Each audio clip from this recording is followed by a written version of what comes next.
All right, Shalom. Before I start, I'm gonna give all praises to Yahweh, Bahasham, Yahweh Shai, Bahasham, Bachakorash. Give honors to the elders and apostles of Great Millstone. Peace, blessings, and salutations to all the elect Akim, Wa'akwa, learning, teaching, and truth and sincerity under the video through the Spirit. Your brother Malak from GMS Detroit, man. Hey, look, this one right here. I got these 3 Jakes I'm finna feature, man. We starting with this nigga first. A so-called Big Groove.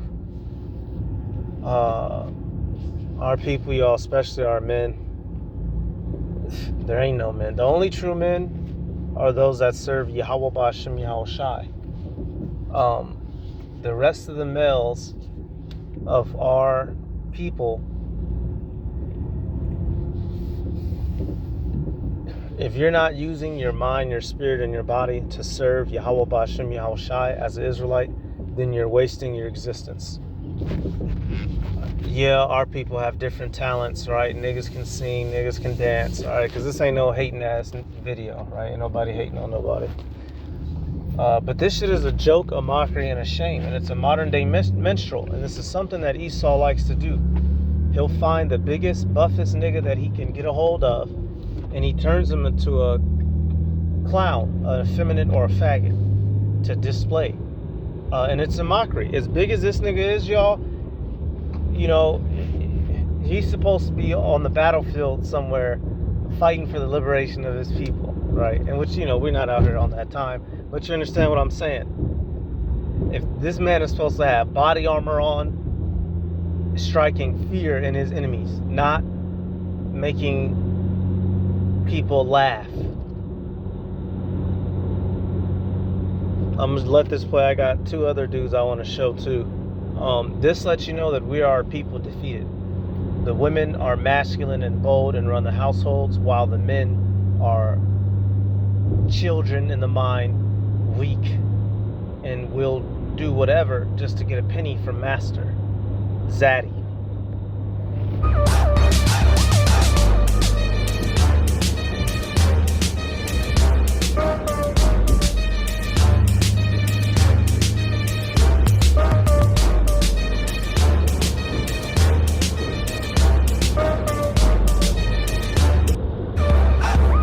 As big as this nigga is, he ain't supposed to be moving like that, right? You know, he has some flexibility, good for him.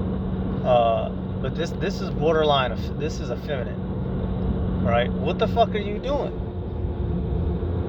What is, when you look outside, is there anything worth dancing for right now in this world?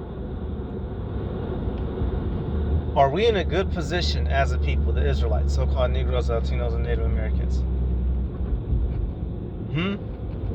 Do we have a good status in the world? Do we run anything down here? No. We're at the absolute bottom. Financially, in status, right? And this is what niggas is running around doing. I'm just play a couple real quick. I know y'all seen this dude, right? Opening his mouth like a big old camel, right? Eating. See, and this is something, y'all, this is what Edom wants all of us to be.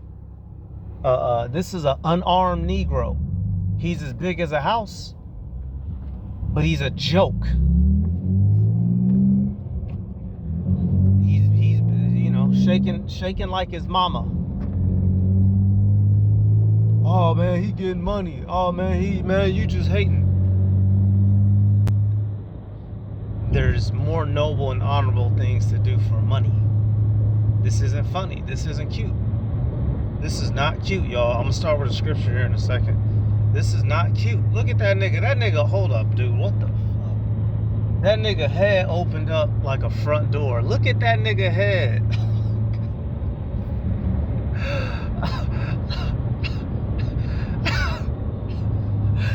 This nigga's jaw is protruding out of his face. Man, that's going. I'm gonna have to zoom into that and use that as the. You're the biggest joke fucking alive. Many of you niggas are some of the biggest jokes on fucking planet Earth, man. Jeez, dude. My God!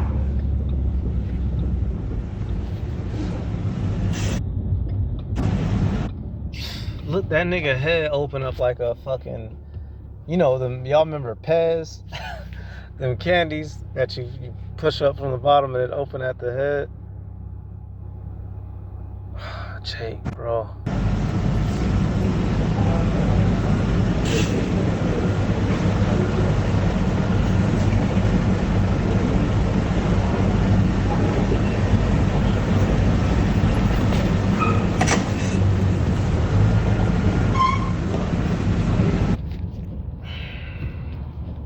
Y'all, man, y'all, our people, hey, if you ain't sighing and crying for the things done in the midst thereof, Yahweh Bashem Yahushua is going to destroy you. Let's take it back, right? Let's go here to Lamentations. Take a look at the mindset. When we were taken out of when Southern Kingdom was taken out of Jerusalem by the Babylonians, were they happy and singing and dancing and clapping and sashaying, right? Hip flipping and all that? No. We are a people conquered, demoralized, right? What's the word? Demarginalized. What the fuck is funny? What's cool? To where your big ass is hibbity hoppiting, rather than crying out to Yahweh Bashem Yahushua for justice. All right, Lamentations 3. I'm gonna start at 60. It says, "Thou hast seen all their vengeance and all their imaginations against me. Thou hast heard their reproach, O Yahweh, and all their imaginations against me." This is dealing with the heathen. We are in a reproachful state. We're at the absolute rock bottom. Treated like shit, talked on like shit. Black fatigue now. That's extra shit on the pile. It says, "The lips of those that rose up against me and their device against me all day. Behold, they're sitting down and they're rising up. I am their music." And Esau loves to make entertainment out of us, right? That's why he has niggas in his football field, on his basketball court. And then you have niggas like that. This is just another angle, right? The disarmed Negro or Latino or Native American. It makes the enemy feel comfortable. You're nothing to be. As big as he is, people should be splitting down the sidewalk when he's coming down the street. But he's a joke. And many of our people have been reduced to this. I mean, he's doing it gleefully for a couple of pieces of change. I'd rather this world hate me until the day that I die than to be clapped and celebrated for some goofy ass shit like this. I'm not even fucking bullshitting you, y'all. I'm talking about I get out and fight niggas in the streets rather than to live life like this. Whoa! You're just so big! You know what time it is! Sharp boy!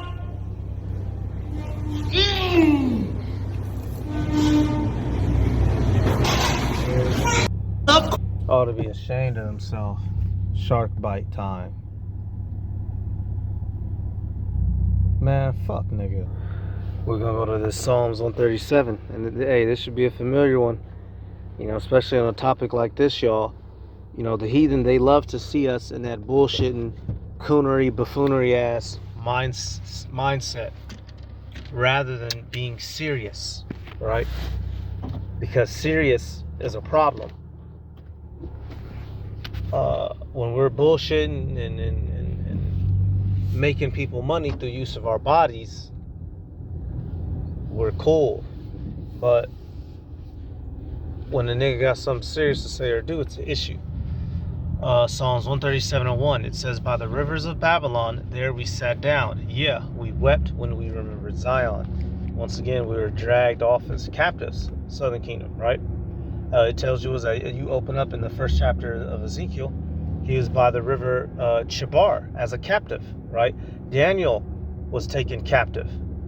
Jeremiah, he was allowed to stay in the land by Nebuzaradan. But we were literally taken captives, y'all. There's nothing funny. Nothing's funny right now. For real. When we're back in captivity in this final Babylon, once again, it says, "We hanged our harps upon the willows in the midst thereof.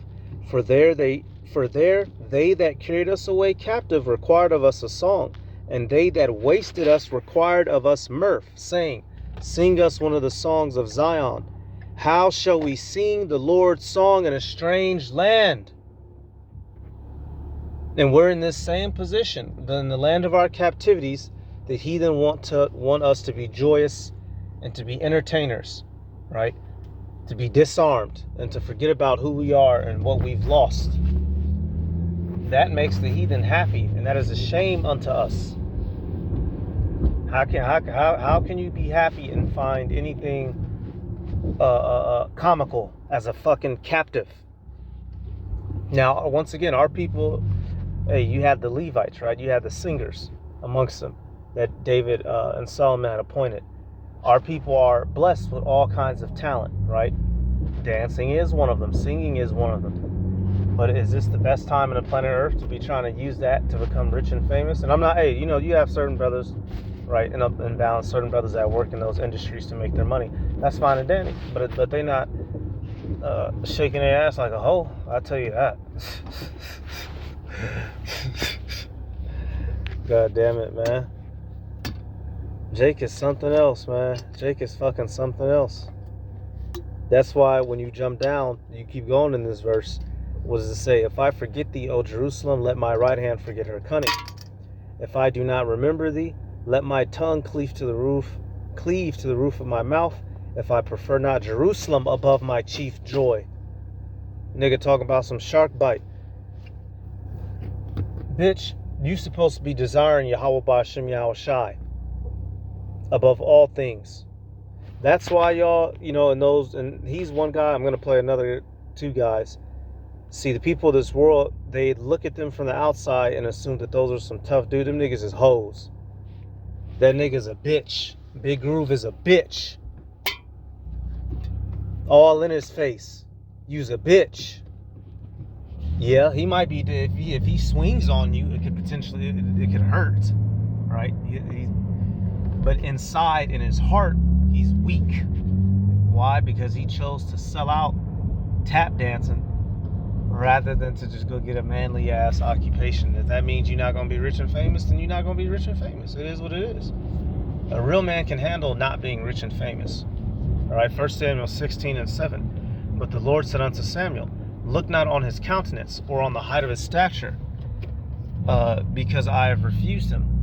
For the Lord seeth not as man seeth, for man looketh on the outward appearance, but the Lord looketh on the heart. See, mortals and carnal folk, they look on the outside, right? Dude was a big old swole dude, but he's a sissy. Yahweh Ba'ashem Yahweh Shai looks on the inside, which is why, you know, brothers, hey, we don't have to be, which, hey, you know, you got certain brothers that's tore up too, right? But it's not a requirement for Yahweh Ba'ashem Yahweh Shai. Like, and if you were to go sign up for the U.S. military, right, you have to be able to run a certain amount of miles. You have to be able to carry that pack, right, 50 pounds and whatnot, plus marching all them miles. You got to be able to shoot this, combat role, do this, do that, climb that. Well, Yahweh Ba'ashem Yahweh Shai doesn't need that of us, the physicality. He's looking for the inside, what's inside of you. Because what's inside of you is the man that you truly are, despite your outward physicality. You got men that's 5'4", that's a greater man than that bitch ass nigga. And I know a couple brothers. Alright? That outside shit don't mean shit. It's that inside that the Lord is looking for. This is the next nigga, y'all. This nigga Barry Hendricks. I just happened to come across this nigga last night. He actually looks real similar to the next nigga I'm gonna show right after him. But here we got a. Now he likes to sing, you know, these, you know, them alt rock and punk songs, right? That was real popular in the early 2000s, right? All tatted up, dreaded up, blonde tips, right? Just hood booger. You know, I'm not gonna. If I played the volume, YouTube would take the video, right? Because these are popular songs. It's heavily auto-tuned. Let me see some. Let me see some. 5 seconds. Let's do 5 seconds. I tried so hard and got so. So okay, 5 seconds, right? So, you know, it's auto-tuned, so that ain't even his real voice. But once again, a big old buff, swole ass nigga, and is taking on the caricature of a bitch, straight up. all in your face. You's a bitch. This all for what? All for some money? All for some notoriety? It's not respectable, man. I'm not respecting it, and it's not hating either. This is the signs that the Willie Lynch letter worked, because these y'all in the ancient world, these would have been the men, you know, when the Maccabees was out fucking crushing the faces into the heathen, right? These are supposed to be the young bloods that was in the ranks. But now, what do the so-called warriors of our nation do? They're demons, and they're weak because they've been spiritually neutered by the so-called white man. Sell drugs. Everybody named mama is a rapper, or every nigga in the hood wants to rap, right? Man, nigga, I just want to play ball. Well, you ball playing nigga. All you want to do is play ball because you're a bitch ass nigga. You don't want to deal with any realities of this world. You don't want to deal with any of the harsh truths of this wicked world. So you want to get your status and your glory and your fame by using your physicality to make money up under the white man, like a bitch, because you're a bitch. And I'm gonna keep saying it. As big as these niggas are, singing like his mama in the shower, niggas ought to be ashamed of themselves. You know, all in the mic, all emotional, nails painted, and this is what they want for Jake: tatted up, a heathen, a Gentile. This is what a Gentile is. One of them, right? You got two Gentiles, the actual heathen, and then you have Jake living after the fashion of the heathen. This is a prime example of a Gentile, y'all. Hair discolored, strange apparel, tatted up, nails painted, idolatrous, symbols all over them. You just got to wipe a guy like this out. And our people, this is what they choose to do rather than to suffer with Yahweh Bashem Yahweh Shai. Lost my train of thought, but let me go back. What was I about to grab? Okay, yeah. Our men and our women, our people in general, they have a history of abandoning their way of life, the law, statutes, and commandments, and going to seek after the way of the heathen. Us, the Israelite man, it's an absolute shame, right? Them niggas ought to be ashamed of themselves once again. Okay, I remember now. Yep, Zephaniah 1, and I want to get this. And now this apparel that it's speaking about is spiritual, y'all, right? Even though them dudes was wearing, heathenistic clothing, this apparel is spiritual. Zephaniah 1 and 8. And it shall come to pass in the day of the Lord's sacrifice that I will punish the princes and the king's children, and all such as are clothed with strange apparel. Our people have a spirit that is on them that is not of Yahweh Bashem Yahweh Shai, and in judgment day, they're going to get wiped out. Guys like that who are not seeking Yahweh Bashem Yahweh Shai, who do not prioritize Yahweh Bashem Yahweh Shai in their heart, mind, and soul, dudes like that are going to get wiped clean the fuck off, clean out. Despite how tough they look, despite if they have status and notoriety in this world. We're the Lord. You weren't born to be the so-called white man's goddamn lapdog. I mean, some of you niggas were, but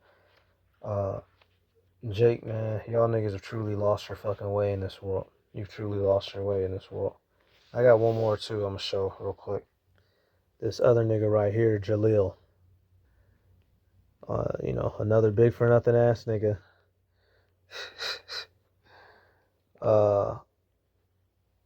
You can see him. He be doing, screaming ass rap and shit. I don't want his music to play, so don't get copywritten.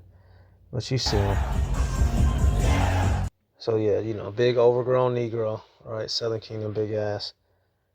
leaping and hopping and right, crowd surfing. Matter of fact, where's that one? Where's that one video at?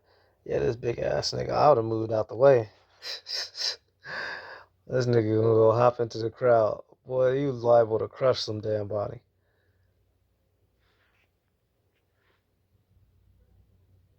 Nigga leaped his giant ass all up in there, right? See, that's a good boy in the eyes of Esau. Esau loves that. A distracted nigga, right? That's not of any threat. Despite his physical, his mind isn't there.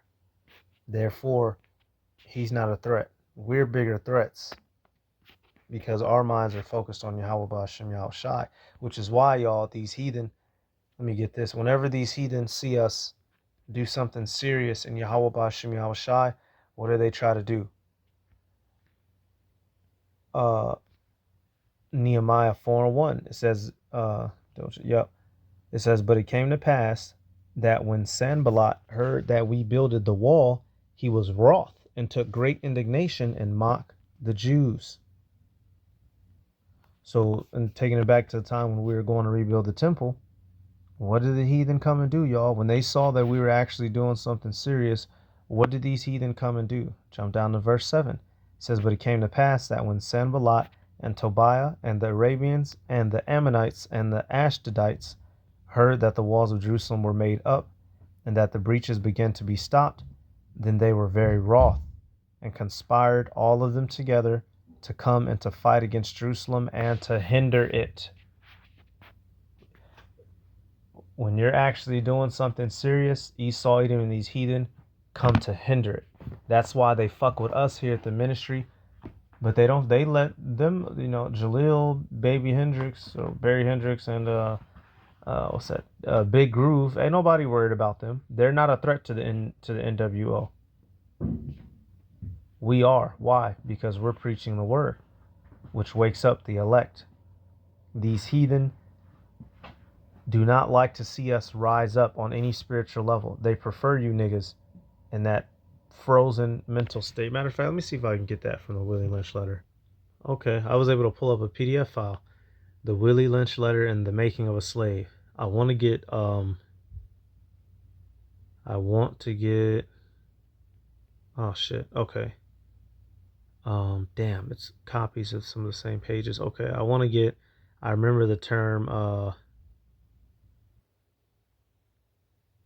it mentions that our women are in a frozen state and our men are give me 1 second, y'all. Let me pause it. Give me 1 second. Okay, this is good right here. Some of this part right here. It says what? They sleep while you are awake and are awake while you sleep.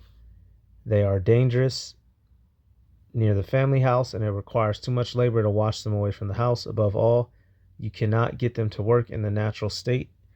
Hence, both the horse and the nigger must be broken. That is, break them from one form of mental life to another. Keep the body and take the mind. In other words, break the will to resist. Now, the breaking process is the same for both the horse and the nigger. This is what Esau Edom thinks of you, Jakes, of us, right? And this is how his society, the 12 years of schooling you're forced to go through, the legal system, it's set about in a way to break your mind, to have control over your bodies, and you have no will to resist. And that's what Jake is out here. That's what them do. Them dudes is run around, and not just them. The majority of our people, right? Their minds are broken and completely conformed to the so-called white man's way of life. So the body follows. Let me check for one more thing. Okay, here we go. Yep, because it mentions how you break the woman so that she'll raise up the males to be weak and obedient, and the women to rule the household, which a part of the curses, right? Isaiah the 9th chapter and Isaiah the 3rd chapter. Starting right here, it says, by her being left alone, unprotected, with the male image destroyed, the ordeal caused her to move from her psychological dependent state, meaning the Israelite woman supposing to be dependent on the Israelite male. Is that the case today? No. What is it now? It says to a frozen independent state. In this frozen psychological state of independence, she will raise her male and female offspring in reversed roles. For fear of the young man's life, she will psychologically train him to be mentally weak, independent, but physically strong. Because she has become psychologically independent, she will train her female offsprings to be psychologically independent. And that's what these dudes are. They're big and strong physically, but their minds are weak and broken. Come on, y'all. So hey, let me get this real quick out of Isaiah since I said it. Y'all, man, if you don't got this truth, man, you're through. Real talk. Isaiah 3 and 12. It says, as for my people, children are their oppressors, and women rule over them. O my people, they which lead thee cause thee to err, and destroy the way of thy paths. Bingo, y'all. So we are literally living out this system still to this day. Right? Men, broken-minded, defeated through doing whatever. Right? The YNs running around. The women, big Keisha. What's that term? Apostle Rakad uses it.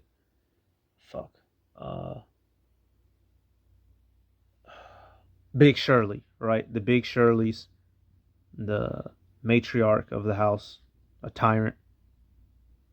And we're seeing the results of this shit to this day. And all of it leads to death and destruction, y'all. So that's it, man. Don't be like them guys. Don't be like those guys. All right, serve Yahweh B'Hashem Yahweh Shai with honor and integrity. All right, let me give all praises to Yahweh B'Hashem Yahweh Shai B'Hashem Rakakorash. Double honors to the elders and apostles of Great Millstone. Peace, blessings, and salutations to all the elect Achim Wa Aqua, learning and teaching in truth and sincerity. Shalom.